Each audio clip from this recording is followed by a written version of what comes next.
Hi friends, అందరికీ నమస్తే. నేను మీ వరలక్ష్మిని. మేమైతే ఈరోజు మెదక్ దగ్గరలో ఉన్న ఏడుపాయలకి అయితే వెళ్ళాము. వనదుర్గ అమ్మవారి ఆలయం ఉంది. వెళ్తూ మధ్యలో ఆగాము. అక్కడ ఏడుపాయలు నది ఉంటుంది. ఆ నదిలో ఒక పాయలాగా ఒక పక్కన ప్రవహిస్తూ ఉంది. అయితే చాలా బాగుందని కొద్దిసేపు ఆగాము. అలా చూడడానికి అయితే చాలా అంటే చాలా బాగుంది. వాటర్ ఫ్లో కూడా బాగుంది. అలానే వర్షం కూడా పడుతుంది. మాకైతే కొంచెం సేపు ఆగి అలా కొంచెం సేపు ఉండి చూసేసి వెళ్ళాము. మీకు ఎవరికైనా నచ్చితే వెళ్ళి చూడండి, చాలా బాగుంటుంది. హైదరాబాద్ నుంచి 80 కిలోమీటర్స్ ఉంటుంది.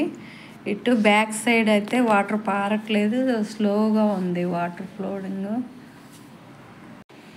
ఇక్కడైతే కొండలు గుట్టలు చాలా అంటే చాలా బాగుంది, ప్రశాంతంగా ఉంది.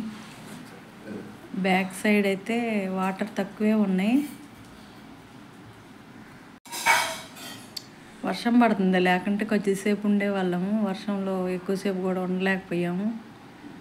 అలానే ఇది బ్యాక్ సైడ్. ఇటు మొత్తం ఈ వాటర్ వర్షం ఎక్కువ ఉన్నప్పుడు ఇది మొత్తం ఫుల్గా పారుతుందంట. అమ్మవారి గుడి దగ్గర నుంచి ఇట్లా పారుతూ ఉంటుంది వాటర్. చాలా అంటే చాలా బాగుంది. మేము అనుకోకుండా వెళ్ళాము, దర్శనం కూడా బాగా జరిగింది. ఎవరైనా వెళ్ళాలనుకుంటే వెళ్ళొచ్చు. 1.5 అవర్లో గుడి దగ్గరికి వెళ్ళొచ్చు. చూడండి, గ్రీనరీ కూడా ఎంత బాగుందంటే చాలా బాగుంది. వర్షం పడుతుంది మధ్య మధ్యలో. అలాగే అమ్మవారి గుడి దగ్గరికి అయితే వచ్చేసింది. ఇది సంతానం గుండం. సంతానం లేని వాళ్ళు ఈ గుండం చేస్తే లోతుంటదమ్మా.